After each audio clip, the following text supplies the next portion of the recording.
Assalamualaikum warahmatullahi wabarakatuh. Salam jumpa dengan channel Cepot Jogja.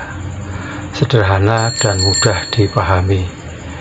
Kali ini yang kita bahas materinya adalah merencana dan membuat jalur adaptor pada PCB. Demi waktu, berbuatlah baik. Selamat mengikuti. Kita membahas kembali masalah penyearah yang nantinya akan kita buat PCB nya. Kali ini penyarahnya dilengkapi dengan IC 78XX sebagai penstabil tegangan positif ya. Yang kita bahas masalahnya adalah pada IC 78XX ini Anda bisa memasang 7805 kalau mau 5 volt ya. Tentu saja di sini taruhlah output dari trafo itu 6 volt, tidak apa-apa ya. Atau 7806 6 volt plus yang distabilkan. Di sini juga 6 volt, tidak apa-apa ya. Kemudian bisa juga IC 7809 berarti 9 volt yang distabilkan plusnya ya. Nah di sini ya harus yang 9 ya, jangan 6. Kalau 7812 ya di sini juga harus 12 volt ya, AC-nya dari sini.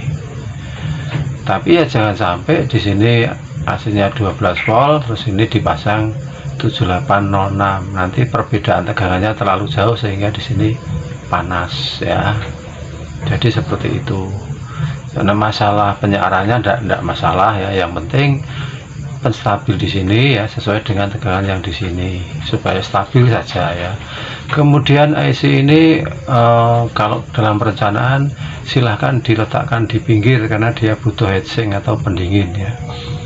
Kaki satu dari IC itu adalah sebagai input, kaki dua itu ground ya atau main nanti, dan kaki tiga itu plus ya. Di sini sudah stabil setelah melewati IC 7812. Rangkaian tadi kalau kita ringkas seperti ini ya, ini 4 buah dioda ya, 4 buah dioda. Kemudian ini IC yang 7812 atau 7809, ini kaki 1, kaki 2, kaki 3. Ini C ya. Kemudian outputnya seperti ini. Ini sebenarnya untuk perencanaan masih terlalu banyak tempat-tempat yang dibuang ya, tetapi bisa dibuat yang lebih, hanya separuh PCB yang dibutuhkan. Jadi seperti ini nampak tata letak dari komponennya ya, merupakan tata letak dari komponennya. Nah ini perlu kita balik untuk membuat jalur PCB nya. Nah ini jalur PCB yang sudah terlihat dari titik-titik yang dibuat dari masing-masing komponen. Ini merupakan tempat dioda ya, dioda. Ini C, kemudian ini C yang kecil, ini output positif negatifnya. Kemudian ini kaki 1 IC, kaki 2 IC, kaki 3 IC. Nah inilah yang akan kita buat jalur PCB nya. Ini PCB polos ya, PCB polos. Kemudian ini kita tempelkan di atasnya yang tadi ya. Nah ini kita tempelkan sehingga nanti kita tinggal menitik bagian-bagian yang pada kaki IC ini ya. Nanti kita titik bagian-bagian ini ya pada titik-titik bulatan-bulatan ini supaya membekas pada PCB ya, sehingga nanti bekasnya itulah yang akan kita gambar sesuai dengan gambar layout yang di sini.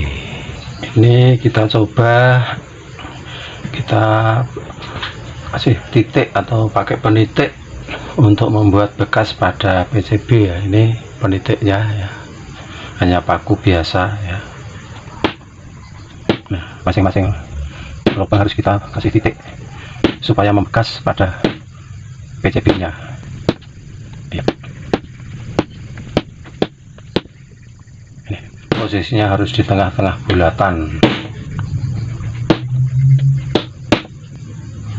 asal membekas di PCB nya ya, jangan terlalu keras.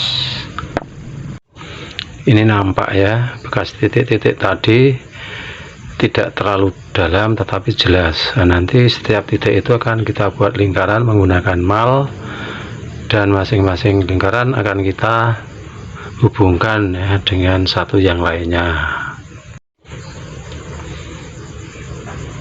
Ini kita buat lingkarannya ya. Jadi tolong tidak usah terburu-buru supaya lingkarannya betul-betul bulat. Kemudian nanti dari lingkaran-lingkaran itu kita sambung sesuai dengan layoutnya. Kita sambung-sambung sesuai jalur. Setelah lingkaran sudah selesai ya, kita sambung-sambung sesuai jalurnya ya. Nah ya, yang sudah selesai dalam hal menghubungkan dari bulatan yang satu dengan bulatan yang lain ya. Nah, ini siap kita larutkan menggunakan campuran ferriklorid dengan air. Lebih cepat pakai air hangat atau panas ya, tapi kalau pun tidak ada air panas, air dingin juga tidak apa-apa. Ini sudah kita siapkan ferriklorida ya, seperti itu ya, dan air nanti kita tuang secukupnya.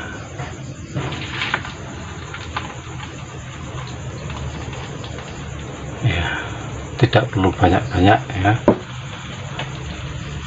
Ini kena air itu akan panas ya, sehingga untuk alat ngaduk ini tidak boleh pakai logam ya, seperti itu.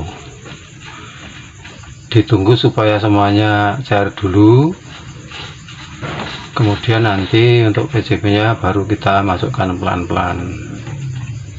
Untuk ferriklorid jangan terlalu banyak. Terlalu banyak bisa cepat tapi bisa merusak jalur PCB nya ya. Tapi kalau terlalu sedikit bisa, cuma nanti melarutkan layout PCB nya terlalu lama ya. Nah, ini kita singkirkan saja dulu. Ini kita masukkan perencanaan yang tadi kita kerjakan ya. Nanti digeser-geser atau digoyang-goyang ya, boleh, kurang lebih selama 10 menit ya. Kita goyang-goyang ya, goyang pinggul boleh, goyang ngebor boleh, goyang gergaji boleh, goyang sembarang goyang. Iya, ini seperti ini kurang lebih. Kalau 10 menit sudah kita perhatikan sudah larut ya, kita angkat ya. Jangan harus menunggu, oh, belum, harus 15 menit dulu, tidak ya. Jadi satu ketika perlu kita cek. Nah, ini seperti ini prosesnya, gampang loh. Nah, ini boleh pakai air hangat, boleh pakai air biasa ya. Kalau pakai air hangat akan lebih cepat melarutkannya.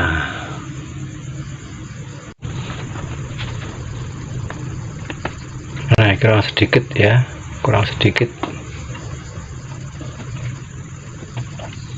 Kita lihat. Nah, ini sudah selesai ya, tidak lama ya. Ini perbedaan hasilnya ya. Ini belum kita bur, yang baru saja kita larutkan.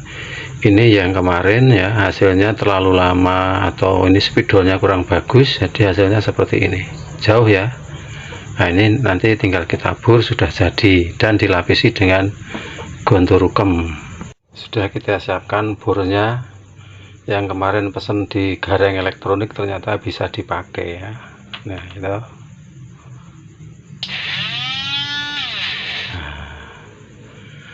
kita bur satu persatu pelan-pelan ya.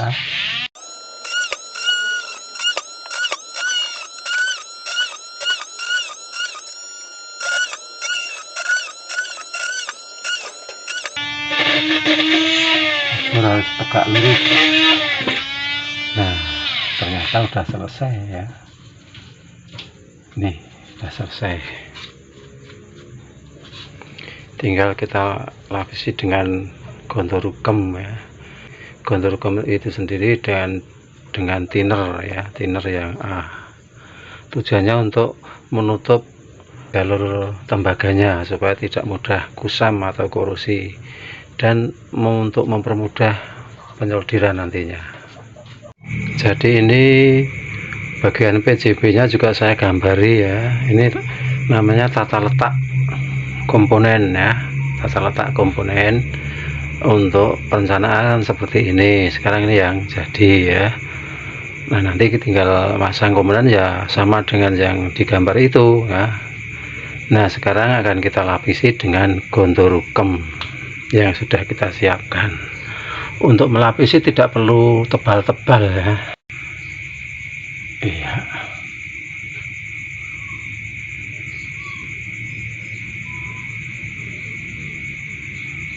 Iya, seperti ini ya.